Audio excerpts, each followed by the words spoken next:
Good afternoon, everyone. I can't tell you how intimidating it is to be in a place where you know about half of the people here, and they've heard you before, and not only that, but they're much more knowledgeable than you are for the most part. But what a pleasure it is to be here with you today, surrounded by friends and former colleagues. As some of you know, I've long been associated with the Canadian Water Network and also with the International Women's Forum, and I'm just delighted that the two of you have found each other. That could be, in fact, quite a formidable alliance.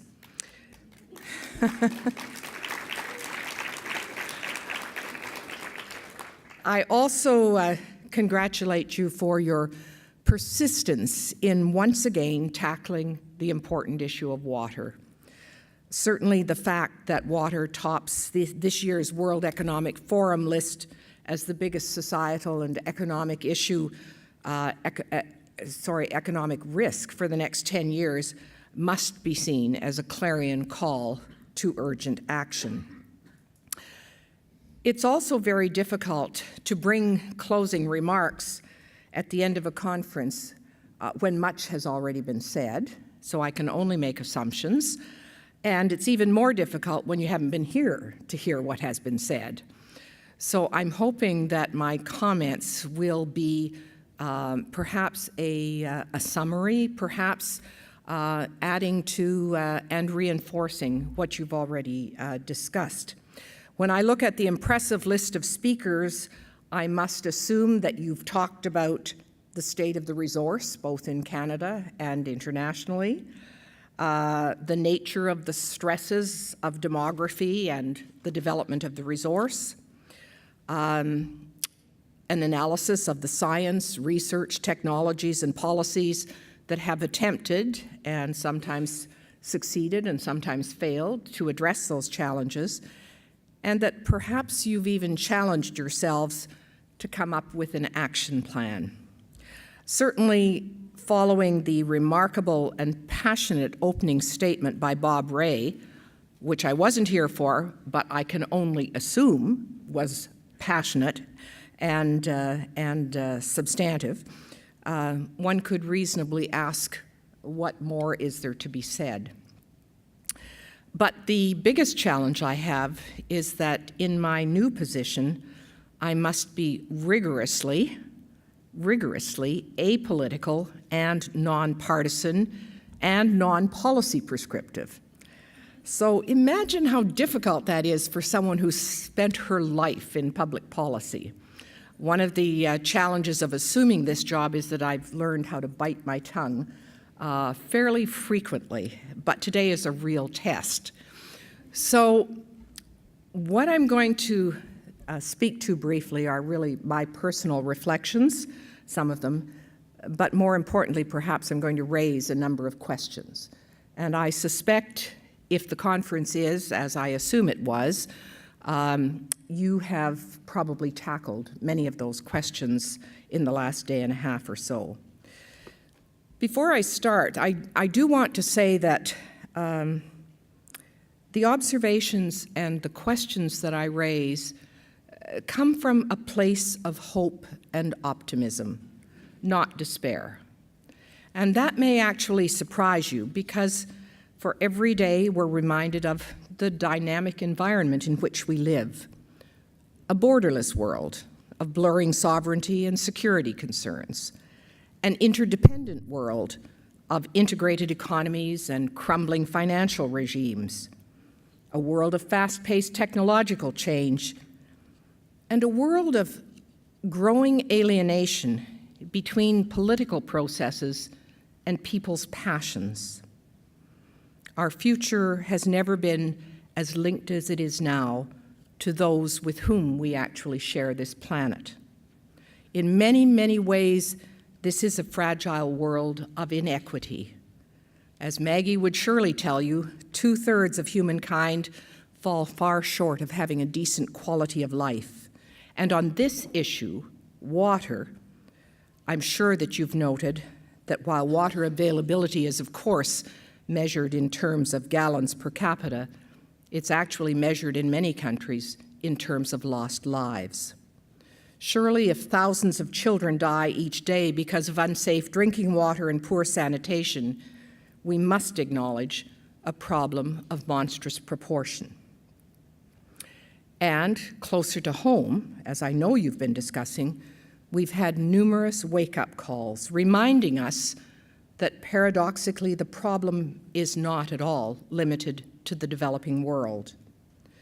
My own personal observations from places as diverse as China, Kazakhstan, the Jordan River, Bangladesh, and our own Arctic reinforce that water is now indeed a security issue in our current geopolitics. But I choose to move beyond the tiresome, mind-numbing, but telling statistics, the complexity, the fear, and the hand-wringing. For we actually in this country have tremendous knowledge and technological capability, and we do have compelling evidence about the need to act. If we are to avoid a collision between growing ecological pressures, significant challenges to social cohesion, and economic expansion, then the dialogue and our energies need to be directed to questions of how. How do we improve our performance? What do we need to do differently if we're going to succeed on a grander scale than we have to date? In my experience, the answers lie, at least in part, in three interrelated areas: science and technology, institutions and governance, citizens and society. I take as a given that science and technology are the foundation for solving many of our intractable problems. The real challenge is how to harness them effectively. I was recently listening to a sobering interview with Salim Ismail, the founding executive director of Singularity University in Southern California. This is an institution focused on the convergence of technologies with a mission to apply those exponential technologies to address humanity's greatest challenges. And it's actually his view that those studying for advanced degrees in robotics, neuroscience, synthetic biology, genomics, will actually be, their knowledge will be out of date before those individuals actually graduate. He also believes that Canada particularly will not see full exploitation of our natural resources because the pace of technological development is so fast, and our institutions are almost paralyzed. Our governance systems and institutions were designed for a world decades ago, not for today, and certainly not for tomorrow. So it's worth asking, and here's the start of my questions. Is science generating useful knowledge that society and its leaders need and want? Is the science we're doing actually directed to solutions? Is it place-based? Does it empower people to make decisions? And is it accessible to decision makers? Does it encourage interdisciplinary understanding? Not only an understanding of biogeochemical, climatic, ecological, and speciation processes, but also the workings of politics and markets, social institutions, human behavior, and technological innovation. And are we finally learning to think in an integrated way?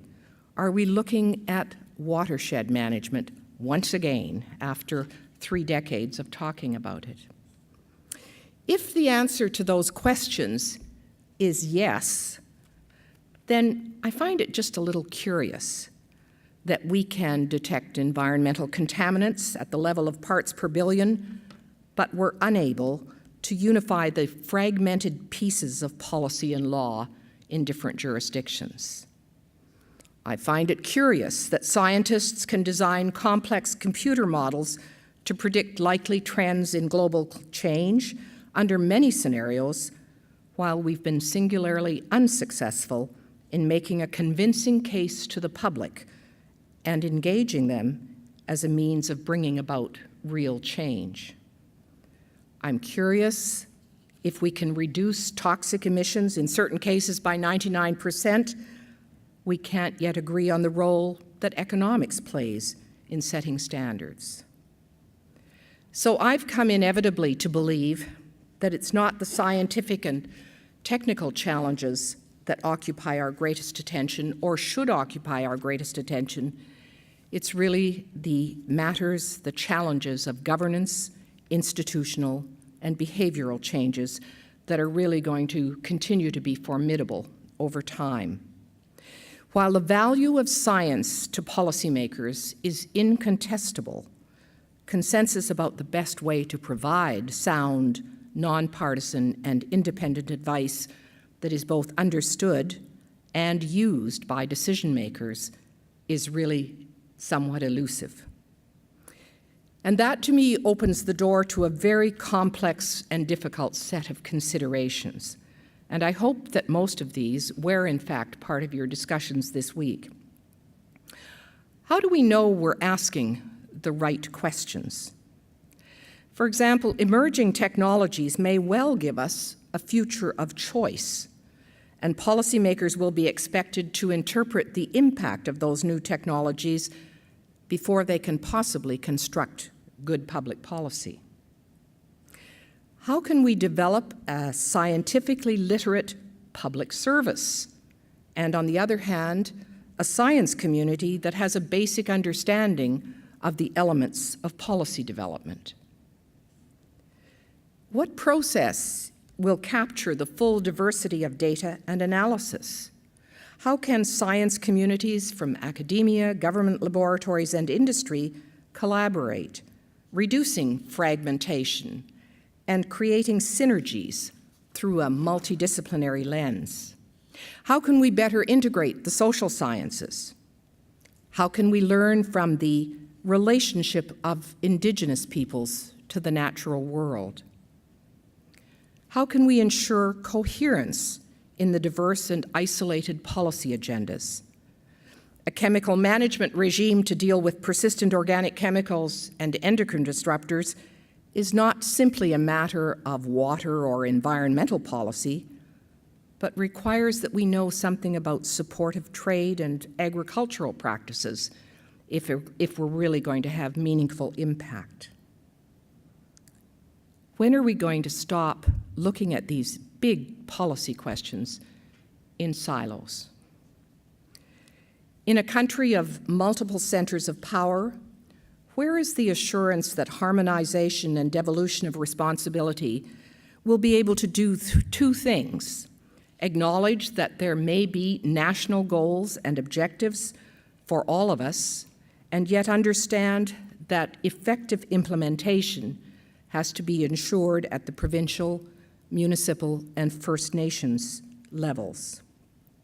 Who can be held accountable when a coordinated, integrated approach among ministries and departments is required? Who can ensure that all of us are involved, from government, private sector, business, non-governmental organizations, and individual citizens? And finally, do our institutions have systemic and futures thinking capability and capacity? These are all questions that arise about our current arrangements of governance and institutional structures. We often talk about holistic and systemic approaches. We've talked about them for years, particularly in the environmental field, because we've talked about ecosystems.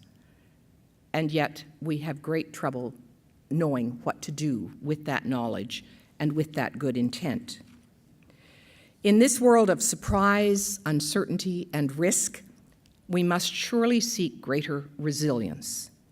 The challenges that we face will not be met with traditional modes of thinking. Fresh and innovative perceptions need to be brought to bear. I think, for example, of the whole field of risk assessment, which at one point was based both in health and in environment on the notion of what impact this has on a healthy 21-year-old male. No one thought about doing risk assessment on women or on children, a different kind of kettle of fish, so to speak. Agility and responsiveness need to be designed into our institutional structures just at the time when so many of them are going through a midlife crisis. Innovation and technology development, as you suggested, need to be encouraged, particularly to replace ecologically empty economic models, and best practices need to be identified and replicated. And as I suggested before, we must think holistically and systemically. So that covers my questions about science, technology, institutions, and governance. Let me turn for just a couple of moments to some comments about society and citizen engagement. In many ways, we like to think that this is the golden age of consultation. But as early as 450 BC, we can see the link that people made between fundamental notions of democracy and the role of the citizen. The following quote is from the funeral oration of Pericles. He said, "We do not look upon discussion as a stumbling block in the way of political action, but as an indispensable preliminary to acting wisely. Our administration favors the many instead of the few. This is why we're called a democracy." Doing business differently means two things. It means being in problem-solving mode, and it means knowing how to mobilize the capacity of others, because it is about all of us. Perhaps there was a time when leaders could count on a docile citizenry to accept what's good for us.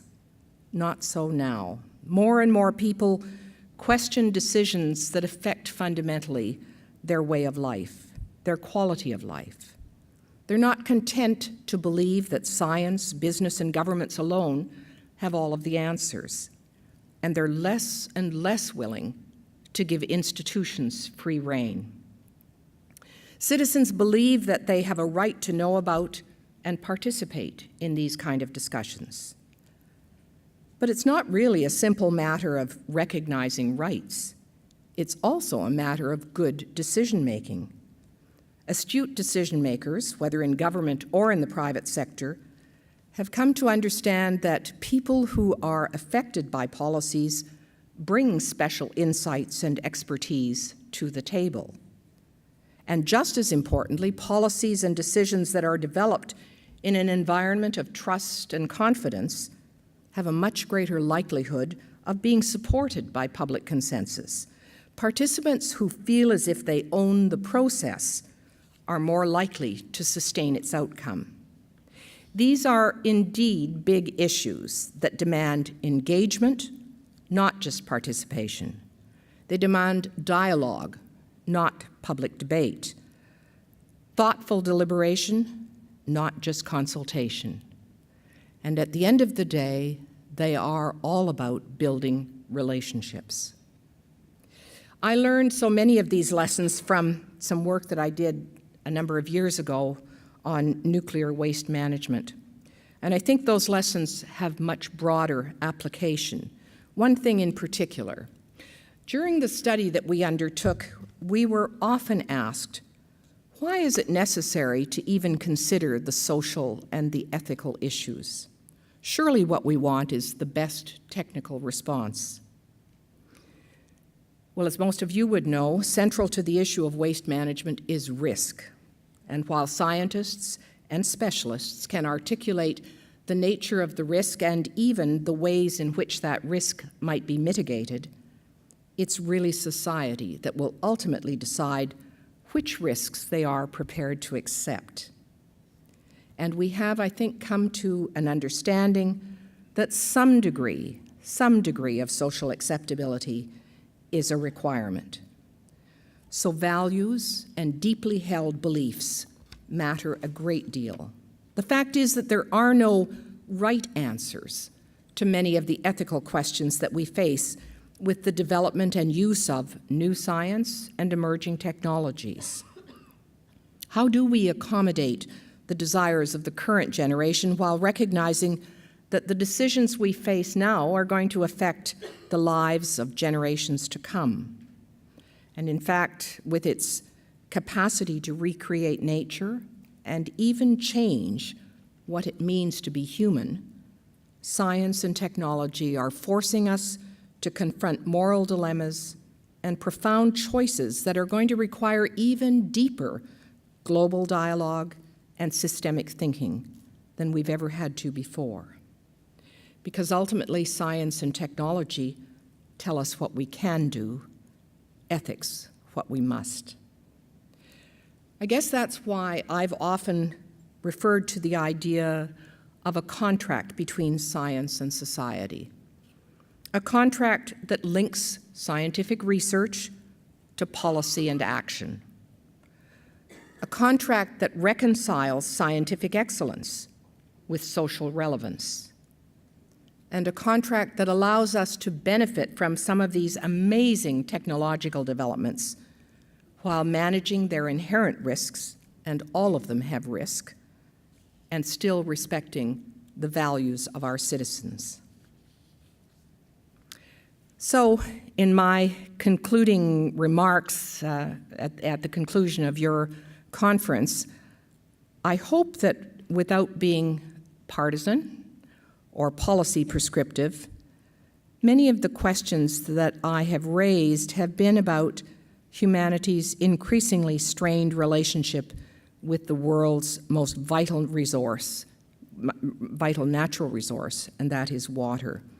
Those, by the way, are the words that have been used by the renowned photographer Ed Bertinsky in his elegant and haunting presentation of powerful visual images, both in art and in film. And if there's ever a starting place for developing the compelling stories that influence decision makers, one could do much worse than to start with the work of Ed Bertinsky. So I'm confident that the intellectual capital, the passion, and the enlightened leadership in this room can bring about a renewed sense of urgency and commitment. Water is a life-giving, life-sustaining resource. Water is a defining factor in the power of a nation. A safe and secure water supply will not guarantee us the future we seek, but without it, we'll surely have no future. Thank you so much for allowing me the opportunity to spend a few moments with you this afternoon. I wish you well, and I certainly wish you a great deal of encouragement in continuing to devote your time, energy, and commitment to such an important local, national, and global issue. Thank you very much.